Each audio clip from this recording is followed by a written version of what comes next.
And here we go.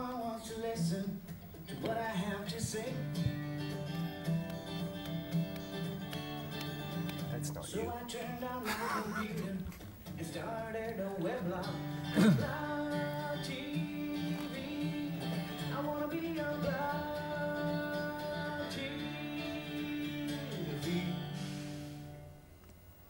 Hello, welcome to Blogtv. I'm Pin, and that's not the Flying Dutchman. FD's sick today. I've got Roz.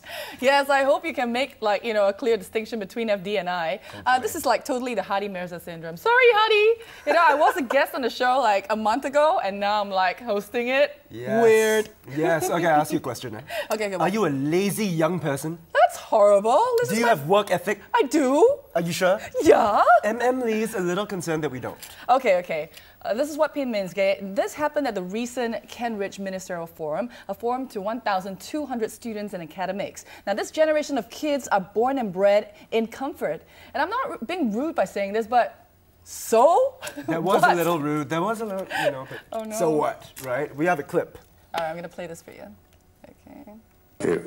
I'm not sure if I go back to 1959 and start with today's generation,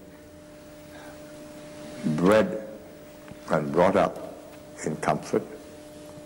There's no discomfort from the HDB flat with an air conditioner in your room or your dining room. You walk down and you've got a covered walkway to the bus stop. So you don't have to get wet. You don't even have to carry an umbrella. Or you take the MRT. So what if we don't want to that's all right. I like my shoes. I don't want to ruin them. Yeah, I know. Okay. Right? We have a poll. Tell them about the poll. Okay. On a scale of 1 to 4, right? How resilient do you think today's young people are? 4 being the most resilient. So you can kind of text in your views 1, 2, 3, or 4 to 73388, or you can share with us your views on blogtv.sg. Okay, let's meet our guests, shall we? Guest number 1, we have Eugene, who is the XRI principal, also ex-principal of TJC, that's right. We have Eddie, who is a second-year NUS sociology student, who was actually at the forum that MM spoke at. And we have Alex, second-year student at SMU, also 22 years old, and he actually did some community service in China. Welcome to the show, everyone. Eddie, I gotta ask you straight away. Yeah. You were at the forum. Yeah, yes, What did you feel when you heard MM's words? I was quite angry at first, really. Why? Because I thought that compared to his time, the context has changed in our present generation. I still agree with his values, but I think that the values that he mentioned, the values of hard work and ethics, these values translate in a very different way in our present generation. How so? What's the different context? Well, the context is the whole economics. Basically, 1960s, post-independence, we need economy, we needed everything. So you need a kind of social ethic, you need a kind of social discipline, that kind of environment. But when you come forward to this present day, it's been, 40, 50 years already. So much has changed, the economy has changed, globalization is happening. Yeah, it's a completely different world. It's a completely different world. Yeah. So his hard work translates in a very different way. We need creativity, we need critical thinking, we need these mental skills, and these skills are very different from the ones that were needed post-independence. Alex, I see you nodding along. Are you agreeing? Yes, that's right. All right, let's go. I'm going to ask Eugene here, though. Eugene, how do you feel after you heard what Lee said at Cambridge Hall? I felt there was a lot of truth in what he said, and that there was the need to work on the mindsets of the young. I don't think when he spoke about air conditioners and so on, he was talking about physical comforts. I think he was talking of the intellectual quality of poverty, this emotional quality of poverty, I think, to be able to feel for the person next door who is in dire straits, to be able to empathize with that person. Now, you were in the education system for 35 years, right? In fact, I joined in 1959. Do you think that young people understand that? I don't think so. Why not? Like, what do we need to do to feel it? I think they tend to take things for granted quite easily, in fact. The assumption, I think, is that whatever the changes, whatever laws are introduced in Singapore, whatever happens in other parts of the world, is not going to affect us. We are going to continue enjoying the same kind of life, the same comforts. I disagree. I disagree with that. Like, I don't believe that we feel that way. What do you think, Eddie, Alex? Okay, firstly, I believe that our perception of poverty is very much different from their generation. Our perception of poverty is very relative to what world we're living in now, which is a very comfortable world.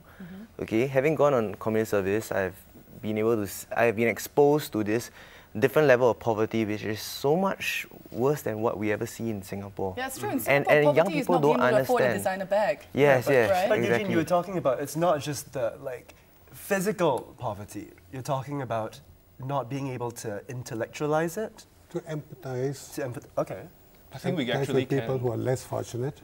I think No, I think, you know, those of you who are in universities, for example, unless you can, you came from a background where you had to struggle, where your parents had to struggle, and even now are struggling to keep you at the university, you're not any scholarship, then I think you will be able to empathize and understand. Why is it so important to empathize, you think?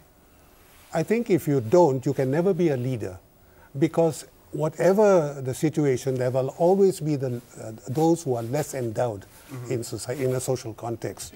And unless a person can feel for those as well as much as he feels for people of his own level, he will never be able to become a good leader. I think a lot of my friends actually can experience that, can empathize with that. I see a lot of my friends, they go to a lot of youth expedition projects. A lot of my friends go to community service projects, both local and overseas. So I don't think that empathy is missing. I think that we are ready to feel, we are ready to experience, and we want to experience some of these things. And But, you know, you come from a good school. Do you think that it might just be your friends? How about the rest of the idiots out there who don't do anything? well, it's not just my friends who go on YEP. I think there is already a significant population of people who go on YEPs, and it's not just the JCs or the uni milieu. It's the polytechnics, it's the ITEs. They have a heart too, and they want to feel the poverty. They want to empathize as well with what's happening around the world. So you think people go on, you guys go on these expeditions and stuff, you know, to totally empathize with what is going on around the world, or do you just score points, you know? They want Gain to credits for your school No, side projects. not kind of thing. exactly There true. are two types of people. Okay. Those who do it just for the sake of doing this, you follow your friends, you just want to have fun, and then they go there, and then when they go there, they get shocked. They're like, oh my God. Whatever this is the actually end result, real. still the same. What I see on YouTube is actually real. Yeah.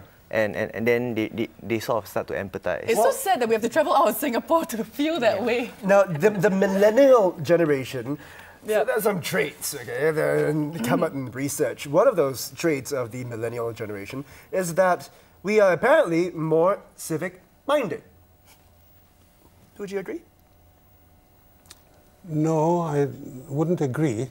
I think they are more conscious, politically more conscious of things happening around them. But I don't think they are civic-minded in the sense that they would rally around the less endowed people, the less privileged people. I need you to hold that thought right now. We will continue, but I need to take a short commercial break. When we come back, we'll continue that one, and we need to find out why is it so important to understand poverty? Why must we intellectualize it? You have a poll, right? Yes, I have a poll. Right now, we want to know your thoughts on a scale of 1 to 4. Once again, how resilient do you think today's young people are? 4 being the most resilient. Text in right now, 73388. Or go to our website, blogtv.sg. Okay, we're going for a commercial break right now. We'll see you in just a couple of minutes. And just like that, segment 1 is over.